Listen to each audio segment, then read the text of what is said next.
Welcome back, you lovely people.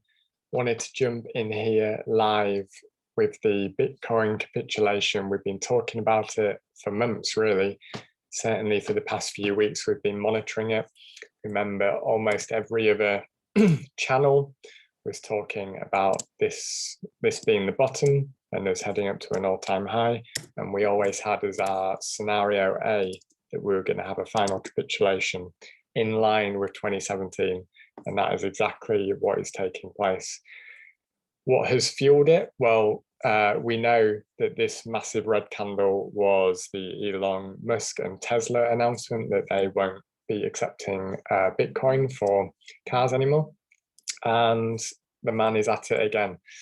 Peter McCormack on Twitter, he's done a thread basically laying out all of the issues with what Elon Musk has been saying and how incorrect he's been. And Elon Musk has replied saying, obnoxious threads like this make me want to go all in on Doge. To be fair, it was an obnoxious thread. However, he's not refuting any of the points because he can't.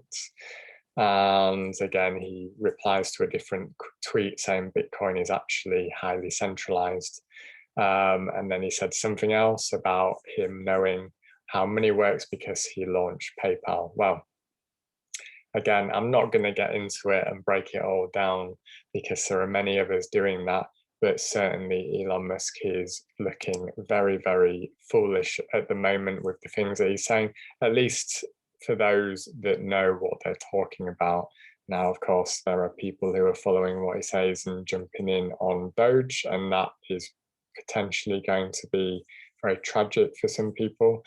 And yeah, he's not being very responsible, or he's an idiot and doesn't know what he's saying, or he's having a midlife crisis and or he's been told what to say by powers far greater than him. Whatever the case may be, he is having an impact on the market. But it's interesting that we expected the sell-off. This is exactly what happened in 2017. And there's something quite special about Bitcoin and crypto, that even these external events that are happening, the price action falls very much in line with previous cycles. So really, really interesting to see. Something quite ethereal about that. But let's focus in on what's going on. So we are down just over 2%. Just need to turn these support levels to resistance because we have broken them today. And we're now down into our support level at 45,000. This is the last level of support really before our capitulation target of 40,000. So if you are looking for an entry, a lower risk entry, then it would be right here, because of course we can't say for certain we're going down to 40,000.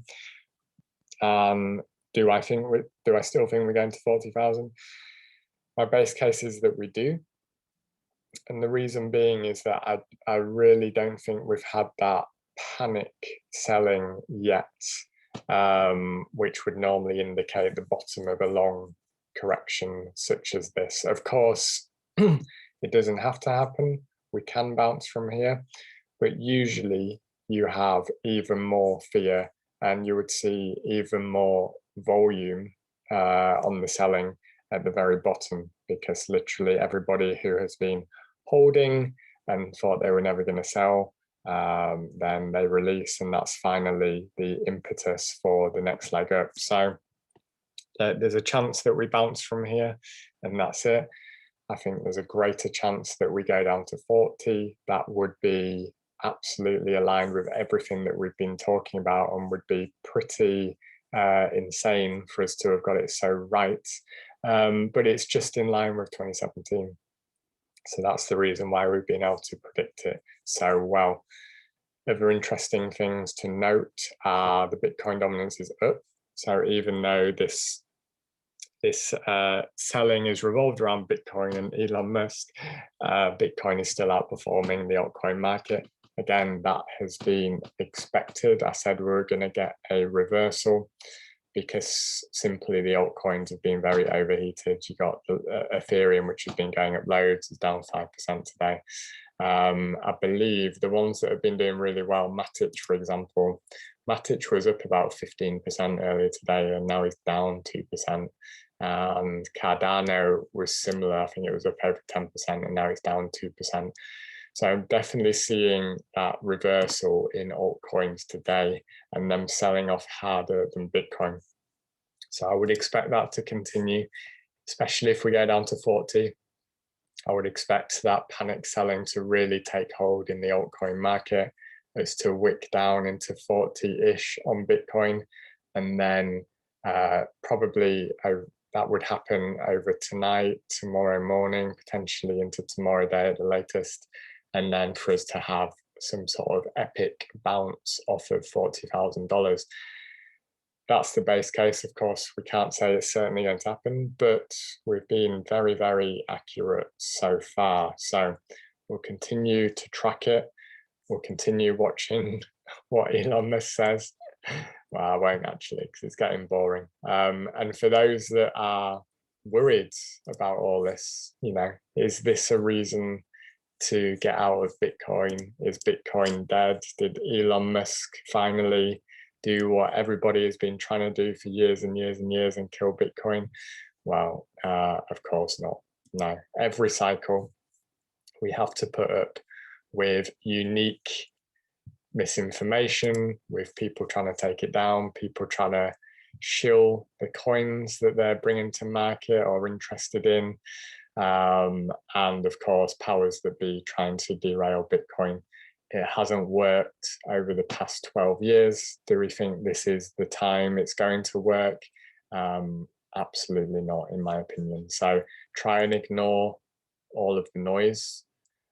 Keep your mind quiet, stay focused on strategy, stay focused on the Bitcoin 4-year cycle, which is an infinite number of times more powerful than a certain Mr. Elon Musk. So hope you had an awesome weekend, and I will catch up with you tomorrow on the Ask Me Anything. If you haven't joined before, definitely come and join, and you get on the email list by downloading the Bitcoin playbook in the description, or you can follow along on Instagram. So I will talk to you then.